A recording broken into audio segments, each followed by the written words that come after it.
Hello students, welcome to maths अड्डा।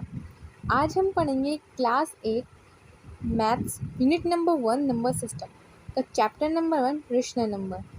ठीक है, तो चलते हैं, करते हैं स्टार्ट।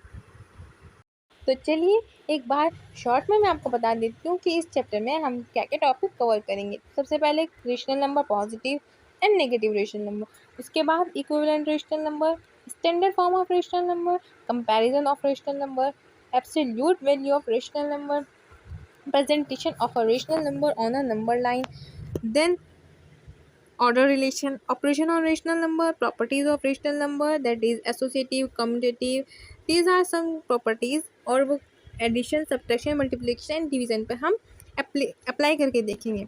उसके बाद find the relation between two given rational number, then last but not least word problem. Okay, तो चलिए स्टार्ट करते हैं। सबसे पहले हमारा क्या टॉपिक है, रेशनल नंबर, पॉजिटिव और नेगेटिव। तो चलें शुरू करते हैं। आपने सबने 7th क्लास में और 6th क्लास में पढ़ा ही होगा नेचुरल नंबर और होल नंबर के बारे में। नेचुरल नंबर्स वो होते हैं जो 1 से स्टार्ट होते हैं और होल नंबर जो 0 से स्टार्ट होते हैं। और इंटीजर्स भी आपने पढ़ा ही होगा 6th क्लास में, 7th में और आई थिंक 5th में भी पढ़ा ही होगा। ठीक है, रेशनल नंबर जिसके बारे में हमारा चैप्टर है, जो हमें पढ़ना है, जो हमारा मेन टॉपिक है वो है रेशनल नंबर। तो रेशनल नंबर क्या होता है? रेशनल नंबर हमेशा पी अपॉन क्यू की फॉर्म में लिखा जाता है। पी अपॉन क्यू की फॉर्म में लिखा जाता है, वेयर पी डिनोट्स करता है हमारा न्यूमिनेटर को और क्यू डिनोट्स करता है डिनोमिनेटर को। लेकिन यहाँ पे हमें एक पॉइंट हमेशा याद रखना है कि क्यू कभी भी 0 के इक्वल नहीं होगा। ठीक है, ये पॉइंट आपको हमेशा के लिए अपने माइंड में सेट करना है कि क्यू हमेशा 0 के इक्वल नहीं होगा। कुछ एग्जांपल्स हैं रेशनल नंबर के। रेशनल नंबर फ्रैक्शन भी होगा, नेगेटिव भी नंबर होगा, 0 भी होगा, परसेंटेज में भी होगा और डेसिमल में भी होगा। रेशनल नंबर्स के एग्जांपल्स हमने लिए हैं। इसका मतलब ये है कि रेशनल नंबर हमेशा नेगेटिव में भी हो सकता है, हमारा फ्रैक्शन में भी हो सकता है, 0 भी हो सकता है और हमारी परसेंटेज भी हो सकती है और हमारा डेसिमल में भी हो सकता है। अब एक पॉइंट और आपको हमेशा ध्यान रखना है, वो है कि every fraction is a rational number, लेकिन every rational number is not a fraction.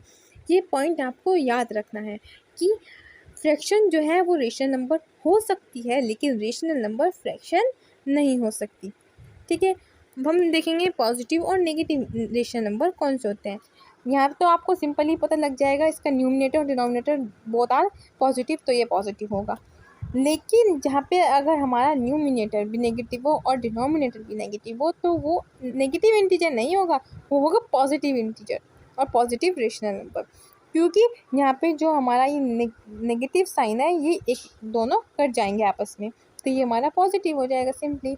ठीक है, और ये तो हमें पता ही है कि अगर हमारा न्यूमिनेटर या डिनोमिनेटर में से कोई एक नेगेटिव हो तो वो नेगेटिव इंटीजर कहलाएगा। तो सबसे पहले हमारा टॉपिक जो हमने ओवरव्यू में देखा था वो क्या था, equivalent rational number. Equivalent rational number क्या होता है? Equivalent rational number p upon q की फॉर्म में लिखा जाता है। तो हमें इक्विवेलेंट रेशनल नंबर निकालने के लिए पी अपॉन क्यू को एन से मल्टीप्लाई करना पड़ेगा, यानी न्यूमिनेटर को भी और डिनोमिनेटर को भी। और एन क्या है? N is non zero integer, यानी 0 को छोड़ के कोई भी इंटीजर। एन में क्या हम पुट कर सकते हैं? 0 को छोड़कर कोई भी इंटीजर। तो हम एग्जांपल लेते हैं, जैसे हमने लिया -2/5। तो -2/5 को हमें ऐसे नंबर से मल्टीप्लाई करना है, न्यूमिनेटर को भी और डिनोमिनेटर को भी, 0 को छोड़कर हमें किसी भी इंटीजर से मल्टीप्लाई करना है। तो हमें जिस फर्स्ट हमने करा 2 से, तो हमारा 2 से मल्टीप्लाई करने पे क्या है? -4/10। फिर हमने 3 से करा, 3 से करने पे क्या है? -6/15। देन हमने 4 से -8/20। ऐसे ही हम करते जाएंगे। ठीक है, 4 देन 5 6 7 8 9, तो ऐसे ही हम करते जाएंगे। हमने 1 से क्यों नहीं करा? अगर हम 1 से करते तो हमें सेम आंसर मिलता, -2/5 मिलता। तो इसलिए हमने 1 से नहीं करा, तो हमने सेकेंड से स्टार्ट करा। पहले हमने सेकेंड करा, थर्ड, फोर्थ, इस तरह। तो हम इक्विवेलेंट रेशनल नंबर निकालने के लिए हमें कौन सा फॉर्मूला याद करना पड़ेगा? P upon q. तो हमें पता ही है कि rational number p upon q की फॉर्म में लिखा जाता है। तो हम पी अपॉन क्यू को n both numerator and denominator को मल्टीप्लाई करेंगे, यानी अगर हम 2 से कर रहे हैं तो 2 को न्यूमरेटर से भी करेंगे, 2 को डिनोमिनेटर से भी करेंगे। ठीक है, आपको क्वेश्चन में दिया हुआ होगा आपको कितनी इक्विवेलेंट रेशनल नंबर निकालनी है। अगर उन्हें 2 का है तो आपको पहले 2 से मल्टीप्लाई करना है, फिर 3 से, तो ये हमारी 2 इक्विवेलेंट रेशनल नंबर होगी। अगर उसने 3 का है तो आपको 2, 3, 4 से करना होगा। ठीक है, अगर उसने 4 का है तो आपको एक और ऐड करना है, 5 से भी कर देना है आपको। ठीक है, वो आपको क्वेश्चन में मेंशन करेगा कि आपको कितनी इक्विवेलेंट रेशनल निकालनी है। तो हमने यहाँ पे 3 के कर ली, बहुत है, सेम आगे करना है, सिर्फ मल्टीप्लाई करना है। ठीक है, आता है सेकंड पॉइंट, वो क्या है, standard form of rational number. किसी रेशनल नंबर की स्टैंडर्ड फॉर्म हम कैसे निकालते हैं। तो सबसे पहले हमें पता होना चाहिए कि स्टैंडर्ड फॉर्म क्या होती है। Standard form, a rational number is said to be in a standard form if it is in its lowest form.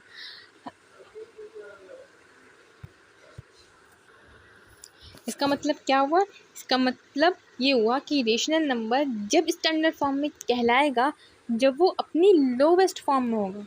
ठीक है, अब लोवेस्ट फॉर्म में लाने के लिए हम उसे क्या करेंगे, वही सेम कॉन्सेप्ट, पीछे हमने क्या करा, मल्टीप्लाई करा एन से, पी अपॉन क्यू को, यहाँ पे हम क्या करेंगे, डिवाइड करेंगे। ठीक है, अब जैसे मान लो हमने एग्जाम्पल लिया -32/48, हमने इसे एग्जाम्पल लिया। अब फिर वही सेकंड से शुरू करेंगे। मान लो हमने 2 से करा, 2 से डिवाइड करने पर हमें क्या आंसर मिला, -16/24 हमें आंसर मिला। फिर हमने उसे 4 से करा, 4 से करने पर क्या मिला, -8/12। देन हमने किससे करा, 8 से करा, 8 से करने पर हमें क्या मिला, -4/6। जब तक करते रहेंगे जब तक हमें उसकी लोवेस्ट फॉर्म नहीं मिल सकती। ठीक है, फिर हमने उसे किससे करा, 16 से करा, 16 पर करने पर हमें क्या मिला, -2/3। ये एक ऐसा रेशनल नंबर है कि इससे छोटा रेशनल नंबर नहीं हो सकता, यानी -32/48 की जो लोवेस्ट फॉर्म है वो कौन सी है, -2/3, यानी इसकी जो स्टैंडर्ड फॉर्म है वो क्या है, -2/3। यानी रेशनल नंबर जब स्टैंडर्ड फॉर्म में होगा जब उसकी लोवेस्ट फॉर्म में होगा, वो रेशनल नंबर जब अपनी लोवेस्ट फॉर्म में होगा तो वो क्या हो, उसकी स्टैंडर्ड फॉर्म होगी। और रेशनल नंबर की लोवेस्ट फॉर्म क्या होती है, ऐसी फ्रैक्शन जिसे डिवाइड करने पर जब तक उसकी छोटी से छोटी फ्रैक्शन, हमारा क्या आया था पहले 16/24, देन -8/12, देन -4/6, यानी कम होता क्या है, पहले 16, देन 8, देन 4/6, अब हमारे लास्ट में क्या है, -2/3। अब ये ऐसी फ्रैक्शन है कि ये और छोटी नहीं हो सकती, यानी ये -32/48 की लोवेस्ट फॉर्म हुई, यानी ये स्टैंडर्ड फॉर्म हुई इसकी। ओके, तो बढ़ते हैं हम आगे। अब ये एक ऐसा कॉन्सेप्ट है जो आपको टाइम लगाएगा निकालने में। तो एक हम इससे छोटा कॉन्सेप्ट है जिसे हम कहते हैं एचसीएफ मेथड। ठीक है, इसे हम क्या कहते हैं, एचसीएफ मेथड। तो हम इससे भी निकाल सकते हैं किसी रेशनल नंबर की स्टैंडर्ड फॉर्म। तो हम ये कैसे निकालते हैं, तो चलिए ये भी देखते हैं। हमने एग्जाम्पल लिया 45/-70, ये हमने इसका एग्जाम्पल लिया। अब सबसे पहले हमें क्या करना है, डिनोमिनेटर यहाँ पे क्या है, नेगेटिव है, तो हमें सबसे पहले क्या करना है, अपना डिनोमिनेटर को करना है पॉजिटिव, और जो ये साइन है इसे दे देना है हमें न्यूमिनेटर को। तो ये चलो हमने कर दिया। अब हमें क्या करना है, एचसीएफ निकालना है। तो एचसीएफ हम अलग अलग निकालते हैं, जैसे मान लो हम एलसीएम तो निकालते हैं एक साथ, लेकिन एचसीएफ हम निकालते हैं, पहले हमें निकालना है 45 का ऐसे करके, देन फिर निकालना है 70 का ऐसे करके। तो इसके जो फैक्टर्स आए वो क्या है, 45 क्या है, 3, 3 और 5, और 70 के क्या है, 2, 7, 5। ये आप अपनी रफ कॉपी साइड पे करके देख लेना। ठीक है, यही आएंगे।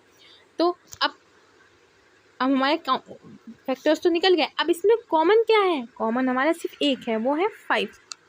तो हमारा कॉमन क्या है, सिर्फ एक है, वो है 5। तो हम -45/70 को डिवाइड करेंगे 5 से, तो हमारा क्या आएगा, -9/40, जो कि रेशनल नंबर की स्टैंडर्ड फॉर्म। ये हमारा एक छोटा सा कॉन्सेप्ट है। अगर आप ऊपर जैसे हमने करा था ना, P अपॉन Q को N से डिवाइड करा था, वो आपका लॉन्ग प्रोसेस हो गया। अब हम शॉर्ट प्रोसेस की उससे करेंगे, तो आप एचसीएफ के मेथड से अप्लाई कर सकते हैं। तो ये थी हमारी आज की वीडियो। और आज हमने क्या क्या पढ़ा, आज हमने सीखा इक्विवेलेंट रेशनल नंबर और standard form of rational number. तो नेक्स्ट क्लास में हम कंपैरिजन ऑफ रेशनल नंबर करने वाले हैं और अदर टॉपिक्स फर्दर क्लास में।